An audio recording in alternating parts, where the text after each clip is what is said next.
GST తగ్గించడం వల్ల మరి మీరు చేసిన లాభాలు షాపులకా లేకపోతే ప్రజలకా? నిజంగా మీరు ప్రజల కోసం అది చేస్తే మరి దాంట్లో ఎంఆర్పి వ్యవస్థ ఏంది? ఎంఆర్పి రేట్లకి అమ్ముతా ఉన్నారు.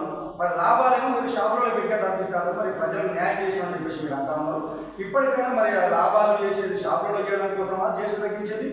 ఆ జిఎస్టీ తగ్గింపు లాభపడ్డది షాపులలో మరి ప్రజలు అదొక్కసారి ఆలోచన చేయాలి.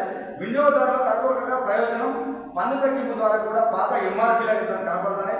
చాలా వరకు ఉత్పత్తులు పాత ధరకే విక్రయం, ధరల నియంత్రణపై కొరబడిన నిఘా, వినియోగదారులలో ఆందోళన, చాలా సూపర్ మార్కెట్లు సూపర్ బజార్లలో కనిపించని కొత్త ఎంఆర్పీల స్టిక్కర్.